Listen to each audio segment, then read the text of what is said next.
When you turn 60 and beyond, who will truly stand by your side? It's a question that cuts through assumptions, sentiment, and surface-level optimism. For most of our lives, the answer feels obvious: our children, our spouse, our closest friends, the people we've cared for, supported, and stood by for decades. But as the years pass and we enter our 6th and 7th decades, something changes. Not necessarily out of malice, but simply because life moves on. Friends relocate or pass away. Family members become busy with their own responsibilities. Priorities shift, and the support system we once took for granted begins to grow distant, sometimes slowly, sometimes overnight. It's not that they don't love us, it's that they're living their own lives. This can feel unsettling, even frightening. But here's the truth that often gets overlooked. While people may not always be there when you need them, certain foundations, pillars of strength, can be. Pillars that, when built with intention, can stand even when family falters. Pillars that give you independence, dignity, and resilience. And that's where the 6 pillars come in. Foundations that can carry you even when others cannot. If you're finding this message important, take a second to like this video, subscribe to the channel, and turn on the notification bell. Because by the end of this series, you won't just understand the 6 essential pillars every senior needs. You'll feel empowered to build them yourself, one at a time. You'll walk away with the tools to live with clarity, confidence, and strength, whether your family is close or far. Let's begin with the very first pillar. One that's so foundational, it determines how free or how fragile you'll be in the face of life's challenges. Pillar 1, financial stability. It may not sound glamorous, but make no mistake, this is your strongest line of defense. Because the truth is, the most reliable support you'll ever have isn't a person. It's your financial independence.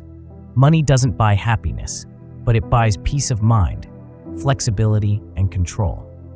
And after 60, when unexpected health issues, changes in mobility, or the loss of a spouse can shift your entire world overnight, having financial stability means you won't be left scrambling for help. Let's look at Richard. He's 72 now, a father of 3, worked hard all his life, paid for his kids' education, helped them with down payments, always stepped in when they needed him. Like many parents, he assumed that if he ever fell on hard times, his kids would be there to help.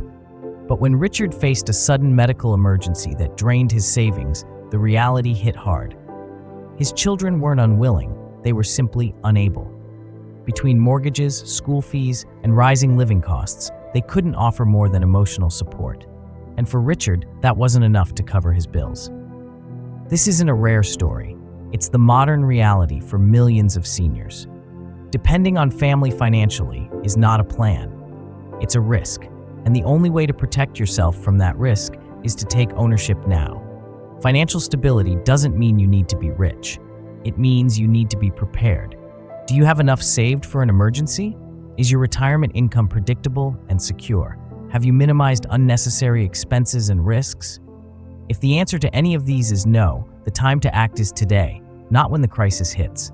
Start by reviewing your budget. Cut out the leaks. Downsize if you must. Invest not in luxuries, but in sustainability, healthcare coverage, home safety, dependable transport. Consider working part-time if it helps extend your savings. Learn, ask questions, seek advice. Because when you can cover your own needs, you gain more than just money. You gain confidence, control, peace, and the freedom to make decisions on your own terms. And remember, the point isn't to isolate yourself from your family. It's to protect your dignity, your autonomy, and your future, so that the support they have becomes a gift, not a necessity. At the end of the day, your strongest support system isn't your son, your daughter, or your neighbor. It's the quiet confidence that comes from knowing, I've got myself covered. But what good is financial stability if your body can't keep up? In the next part, we'll explore the second pillar, your physical health. Because your wealth means nothing if you don't have the strength to enjoy it. Pillar 2, physical health. What good is financial security if you don't have the strength, energy, or independence to enjoy it? Your health, especially after 60, is not just another item on a checklist. It is the very foundation on which everything else stands. Without it, even the most carefully laid plans begin to crumble. And while money can help cover medical bills or hire assistance, it cannot walk for you. It cannot digest food for you. It cannot preserve your muscle mass or flexibility or ability to move freely through the world. Only you can do that. And yet, too many people over 60 treat their health as an afterthought. They assume that aging means inevitable decline, that slowing down is normal, that someone else, perhaps a partner, perhaps a caregiver, will pick up the slack when they can no longer keep up. But here's the hard truth. Even if your family loves you deeply, they cannot live inside your body. They cannot exercise for you. They cannot reverse years of neglect with one visit or one meal. Your health is your responsibility, and that's why it is your second and arguably most personal pillar of support. Consider Carl. At 68, he had been an active man in his youth. He played tennis, jogged, and took long walks every weekend.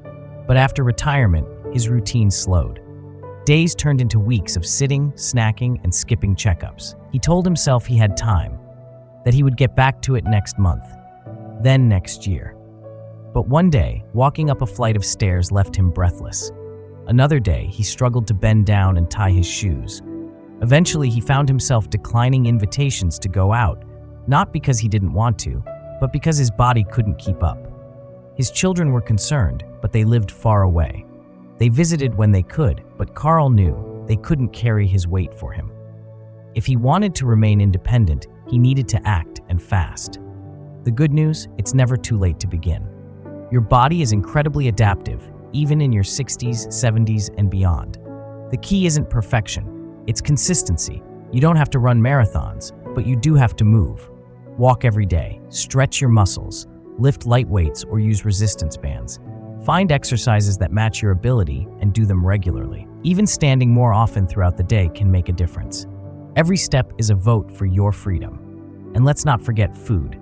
After 60, your nutritional needs change, your metabolism slows, muscle mass begins to decline. That means your meals must be intentional, not just enjoyable.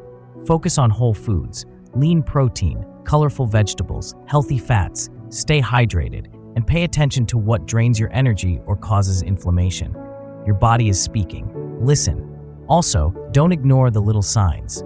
A persistent ache, dizziness, slower recovery times. These aren't just nuisances, they are warnings. Schedule your checkups, track your medications, advocate for yourself. Because the truth is, the more you care for your health now, the less dependent you will be on others later. You will preserve your mobility, your confidence, your daily joy, and perhaps most importantly, you'll remain the author of your own story, not a passive character waiting to be rescued. So ask yourself today, what can I do right now to support my body's strength and vitality?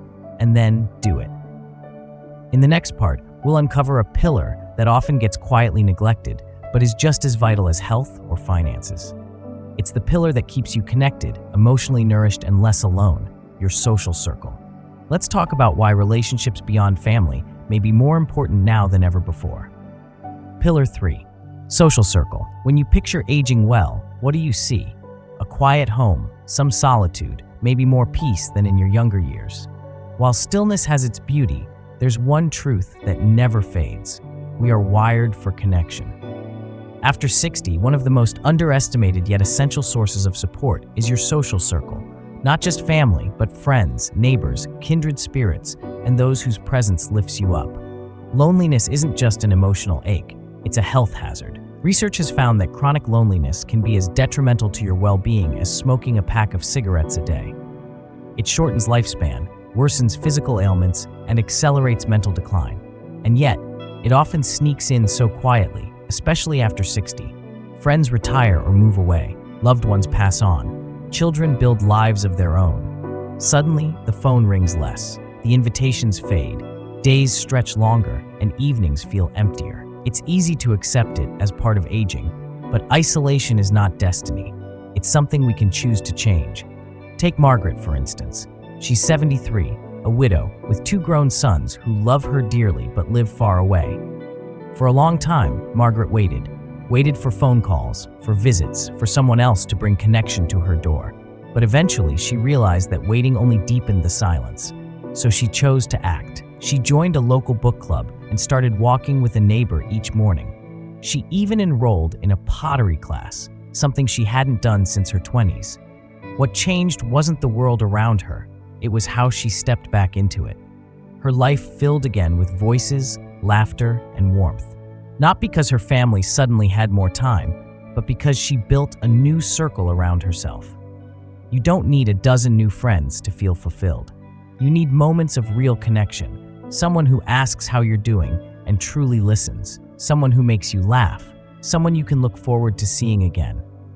Whether it's a neighbor who waves each morning, a friend you call on Sundays, or someone you meet in a local class or group, these small relationships form a powerful safety net for the soul.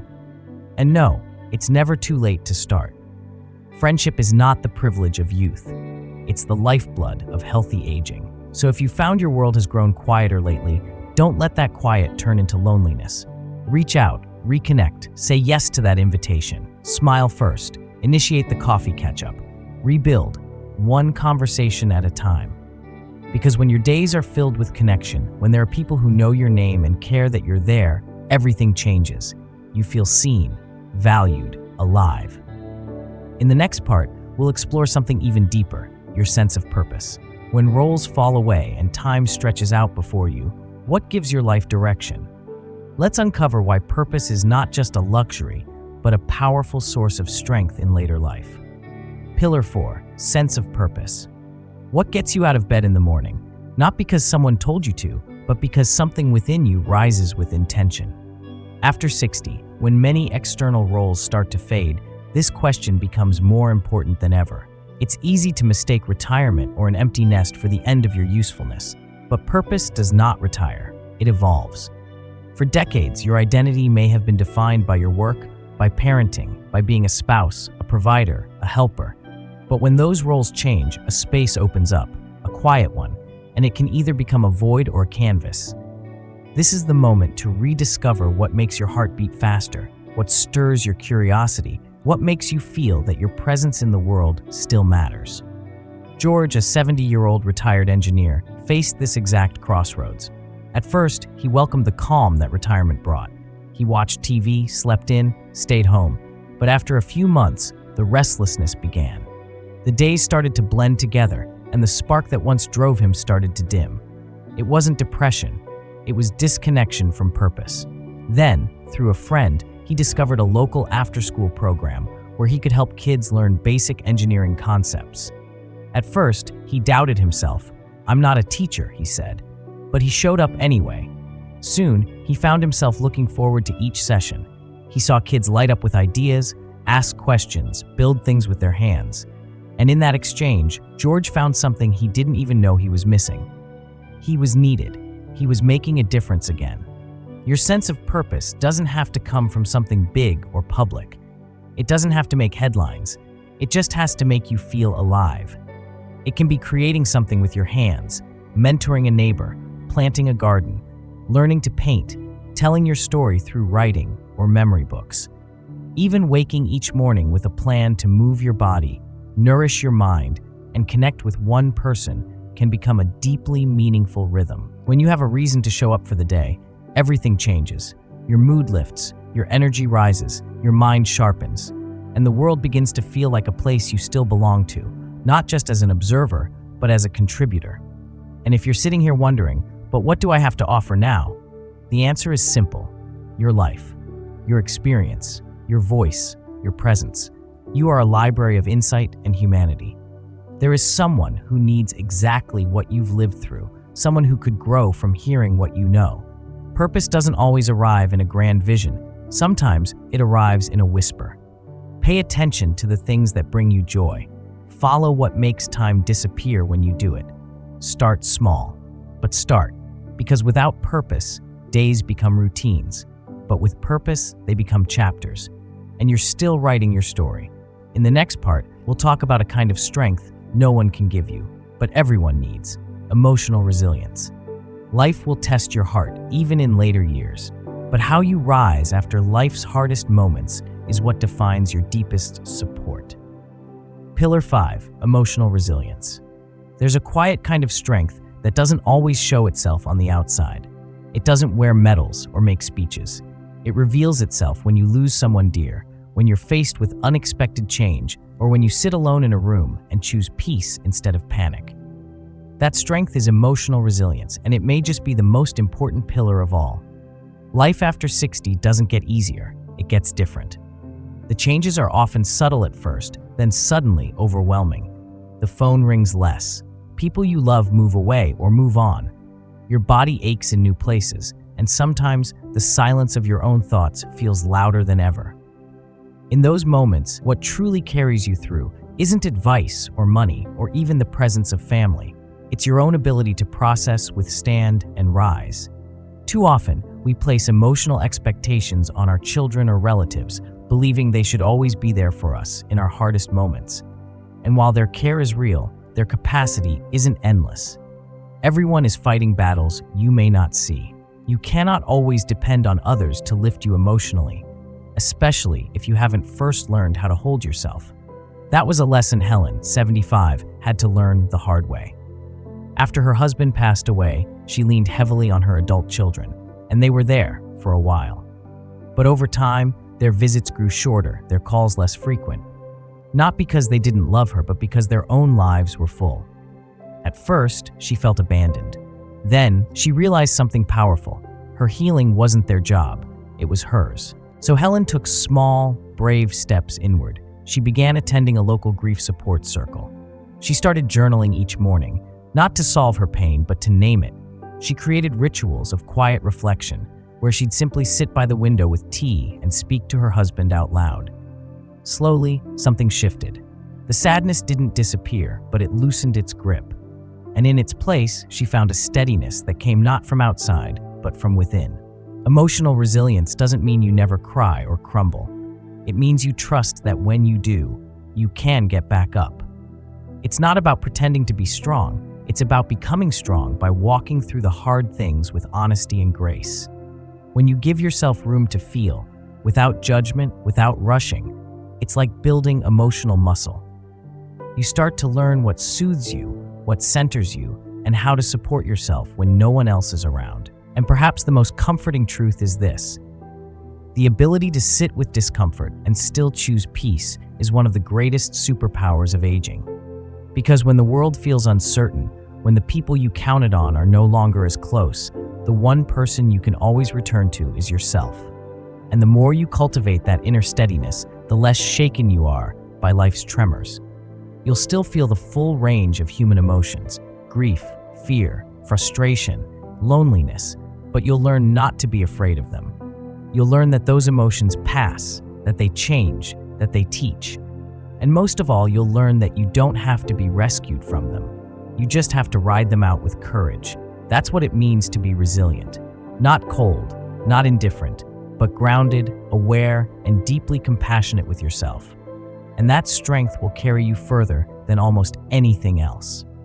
In the next part, we'll explore the sixth and final pillar, the one that makes all others more flexible, powerful, and enduring: your ability to adapt. Because life never stops changing. The question is, will you grow with it or grow bitter because of it? Pillar 6, adaptability. There is one truth about life that becomes more obvious with each passing year. Change is constant. It doesn't slow down after 60. It often speeds up. The world evolves. People move on. Your body shifts in unexpected ways. What once felt stable begins to wobble. And while you can't always control these changes, you can choose how you meet them. That choice, your ability to adapt, is the final and perhaps most liberating pillar of support. Some resist change with every fiber of their being. They cling to old routines, outdated expectations, and a version of life that no longer exists. But in doing so, they trap themselves in a kind of emotional paralysis, longing for what was and too fearful to embrace what could be. Others, however, learn to bend instead of break. They remain curious. They explore new ways of living. They give themselves permission to grow again. Frank was one of those people. At 78, he found himself surrounded by silence. Most of his close friends had either passed or moved away. His children lived states away. At first, he felt lost. The routines that once kept him connected, coffee chats, Sunday walks, community gatherings, had faded. He thought, I guess this is just what aging looks like. But something inside him refused to settle for that version of life. So Frank made a bold decision. He learned how to use a tablet. He started attending virtual meetups, joined an online group for history lovers, and even reconnected with an old army buddy through a social app. None of this came naturally. He struggled with the technology, felt silly at times, even considered giving up. But slowly his world opened back up, not as it once was, but in a way that was new, meaningful, and deeply fulfilling. That's the gift of adaptability. It doesn't erase loss, it doesn't undo hardship, but it offers a new way forward, one step at a time. Adaptability begins with mindset. You have to believe that learning doesn't end at retirement, that growth isn't reserved for the young, and that reinvention is still possible, no matter your age. It's in choosing to see opportunity where others see endings. It's in giving yourself permission to try, to stumble, to laugh, and to try again. It also means letting go of the need for things to be like they used to be. Life changes. People change. The world around you moves whether you approve or not, but your power lies in how you move with it. When something doesn't work anymore, a routine, a relationship, a role, you can mourn it, yes, but you can also replace it, reshape it, or create something entirely new in its place. Being adaptable doesn't mean you forget your past, it means you honor it while making space for the present. It means allowing yourself to explore, to experiment, and to evolve. And the reward? A life that continues to feel meaningful and alive, even when the landscape changes. So ask yourself, where in your life are you holding on too tightly? What change have you resisted, not because it's wrong, but because it's unfamiliar? What's one small step you could take to adapt, to reframe, to move forward? Because in the end, those who thrive in later life are not the ones who had the easiest path.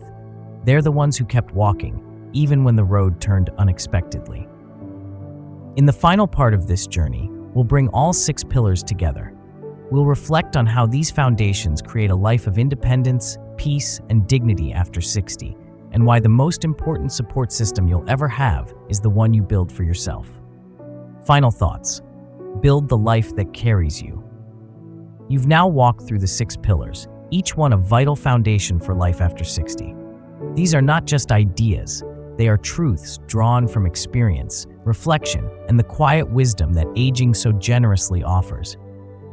And while the world may still tell you that family is everything, this journey has revealed something even more powerful. The most reliable support system you will ever have is the one you build for yourself.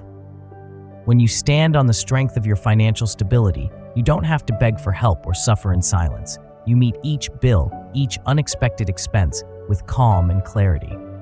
When you take ownership of your physical health, you maintain not just your mobility, but your freedom. When you build and nourish a social circle, you fill your life with laughter, friendship, and the irreplaceable joy of being seen. With a sense of purpose, your days feel valuable, not because of who needs you, but because you choose to show up. With emotional resilience, you become your own shelter in the storm, steady even when others can't be there. And with adaptability, you remain open to life, welcoming its changes with courage instead of fear. These 6 pillars are not about rejecting your family or isolating yourself. They're about lifting some of the weight off their shoulders and yours. They're about reclaiming control, standing tall and saying, "I'm not done. I'm still building. I still matter." Aging well isn't about holding on. It's about letting go of what no longer serves you and embracing what will carry you forward. It's not about comparing yourself to others. It's about asking, what do I need today to feel whole, strong, and at peace? The truth is, no one can walk this journey for you, but that doesn't mean you have to walk it in fear, because now you have a path, you have tools, you have clarity. So take a moment to reflect. Which pillar feels strongest in your life right now? Which one needs a little rebuilding?